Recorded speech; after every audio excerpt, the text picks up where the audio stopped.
Yesterday, Zach Lowe released a piece that I think was excellent. It was on ESPN, obviously, talking about the Celtics, how they built towards being this championship team, how they took Giannis's words, steps to success. It's steps to success. Remember, he was very upset when he got asked if it was a failure. It's steps to success.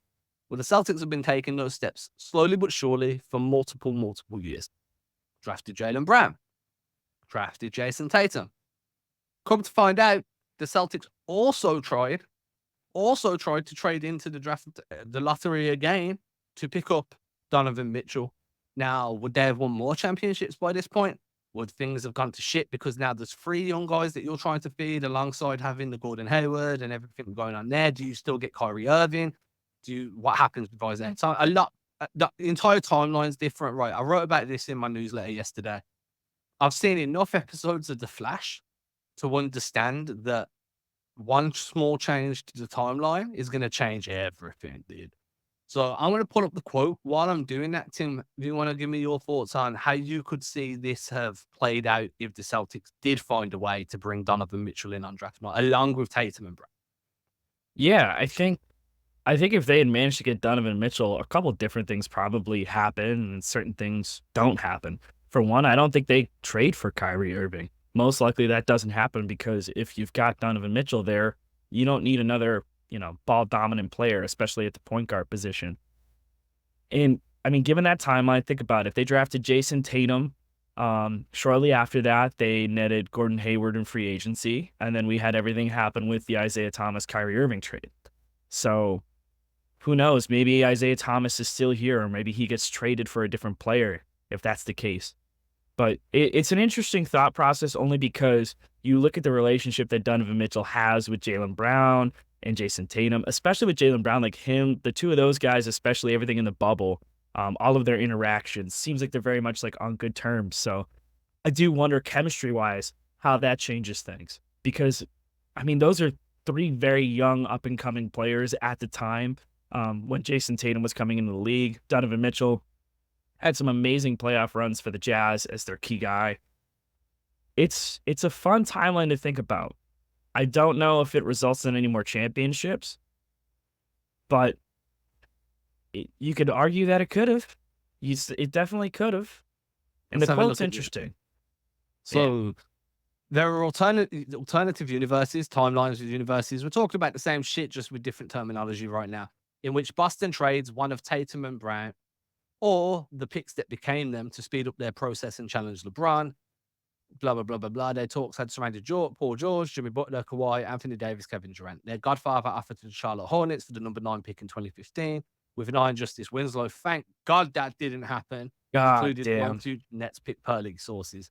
They never agreed to any such deal, wagering in the end on continuity on Brown and Tatum, keeping a title window open for half a decade or longer. On the night they drafted Tatum at number 3 in 2017, Boston tried to acquire a second lottery pick in the hopes of selecting Donovan Mitchell. League sources said after the draft, they engaged Utah in talks for Mitchell, which Utah rebuffed. So that's kind of like, we've already got Jaylen Brown in place. We've been focused on Tatum for a minute because we traded down from number 1 to number 3 to get him.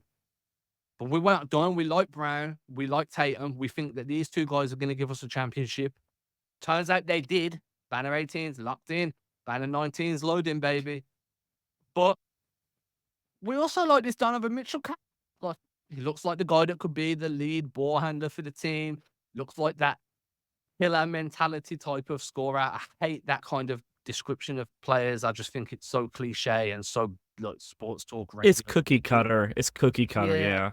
For me, but bro, it's still applicable, especially in terms of Donovan Mitchell, who's just a bucket. So there was a world where that could have happened. It didn't.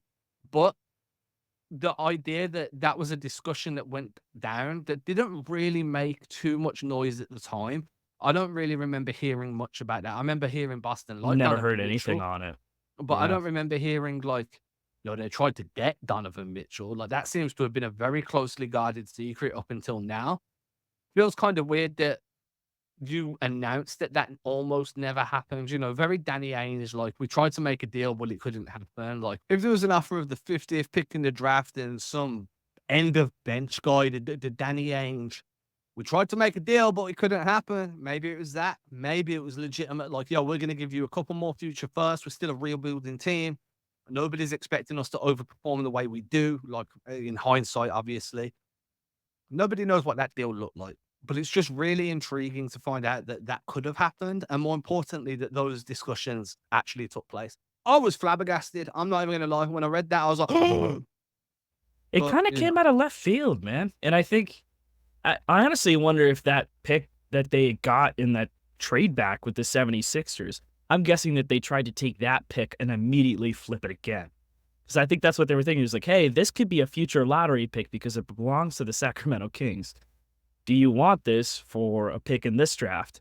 And, you know, maybe if it was a different GM in place of Utah, maybe it goes differently. But it is still interesting to think. And I think when it comes to Brad Stevens, especially when I look at like that kind of situation, so there was a couple other interesting tidbits in that article that are really telling about how this team was built, talking about how Brad Stevens was the one who vetoed any kind of trade where it was talking about moving on from Jayson Tatum or the picks that became Jayson Tatum and Jaylen Brown, like moving on from them to go get Paul George or an Anthony Davis or a Kawhi Leonard, making any of those kind of deals, or even the Jimmy Butler situation.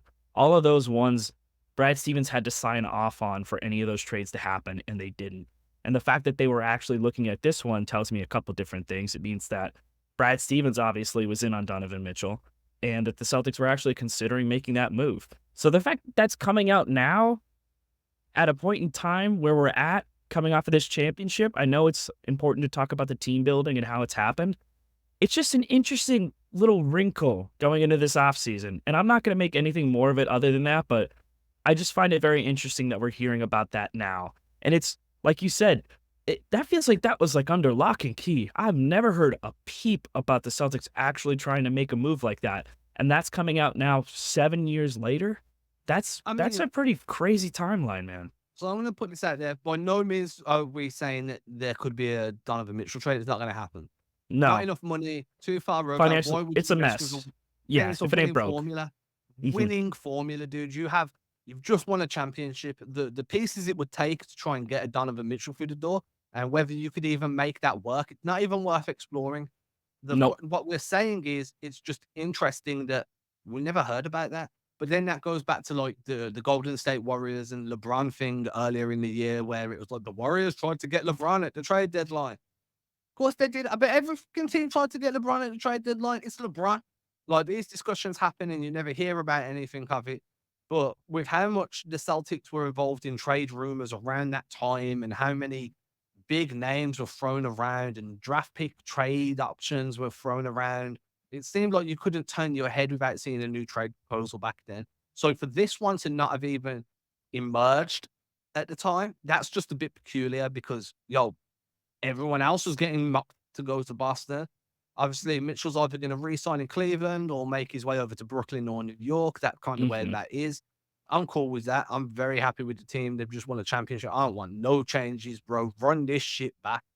But it's interesting. I wanted to bring it up. I thought that that was a very overlooked piece of information yesterday when this dropped, and it didn't really splash on social. Didn't really create much of a buzz. And there I am, like, gasping. Like, that to me was like super My interesting. stars. Oh my God. Pearl So collection. yeah, the proper like, I've got crystals in my hand. Pearl